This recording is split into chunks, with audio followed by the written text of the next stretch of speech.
पहले मनीष सिसोदिया, फिर संजय सिंह और अब अरविंद केजरीवाल।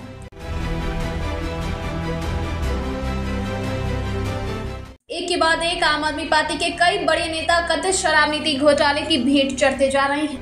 पहले सिसोदिया की होली दिवाली जेल में मनी, फिर संजय सिंह की दिवाली भी जेल में मनी, तो अब अरविंद केजरीवाल की होली केंद्रीय जांच एजेंसी ईडी की कस्टडी में मनेगी।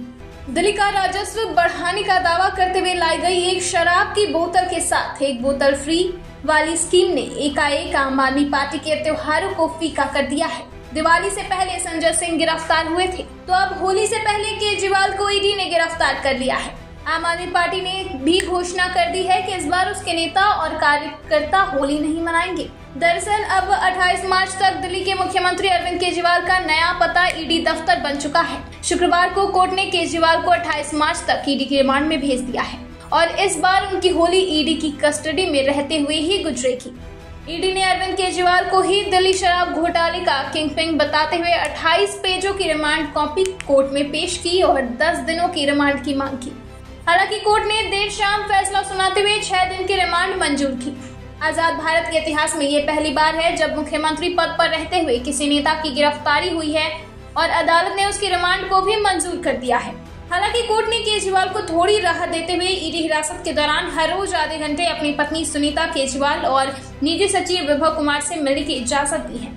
साथ ही खराब सेहत के मद्देनजर डॉक्टर द्वारा बताई डाइट देने के आदेश दिए गए हैं। दिल्ली शराब नीति में कथित घोटाले के आरोप में डिप्टी सीएम रहे मनीष सिसोदिया 26 फरवरी 2023 को गिरफ्तार हुए थे। इसके बाद उन्होंने निचली अदालत से लेकर उच्च अदालत तक का रुख किया, लेकिन जमानत मंजूर नहीं हुई। इसके चलते सिसोदिया की होली जेल में ही मनी। उधर समय बीतता गया और जमानत याचिका खारिज होती गई। फिर आया नवंबर का महीना। सिसोदिया को उम्मीद थी कि होली ना सही दीपावली तो परिवार के संग मना पाएंगे और कोर्ट से जमानत मंजूर हो जाएगी। सिसोदिया को 10 नवंबर को जमानत तो मिली, लेकिन सिर्फ 6 घंटे के लिए, वो भी दिवाली मनाने के लिए नहीं बल्कि बीमार पत्नी से मिलने के लिए। कोर्ट ने सिसोदिया को 11 नवंबर को छोटी दिवाली पर सुबह 10 बजे से लेकर शाम 4 बजे तक के लिए बीमार पत्नी से मिलने की जमानत दी, वो भी कई शर्तों के साथ। इसके बाद उन्हें सरेंडर करना पड़ा और उनकी दिवाली जेल में ही मनी। अब उनकी दूसरी होली भी जेल में ही मनने वाली है।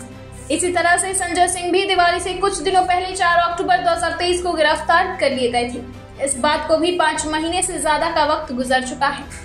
दिल्ली हाईकोर्ट भी संजय सिंह की जमानत याचिका को खारिज कर चुका है। पिछले साल 10 नवंबर को संजय सिंह को अदालत में पेश किया गया था। आशंका जताई जा रही थी कि दिवाली मनाने के लिए उन्हें जमानत मिल जाएगी, लेकिन जब कोर्ट ने फैसला सुनाया तो संजय सिंह को निराशा हाथ लगी। कोर्ट ने उनकी न्यायिक हिरासत बढ़ा दी और उनकी दिवाली जेल में ही मनी। हाल ही में संजय सिंह को राज्यसभा चुनाव लड़ने और फिर शपथ लेने के लिए कुछ घंटों की जमानत तो मिली, लेकिन कोई बड़ी राहत कोर्ट से न मिल सकी। आलम यह है कि अब संजय सिंह की होली भी जेल में ही मनेगी। ब्यूरो रिपोर्ट, दिल्ली समाचार।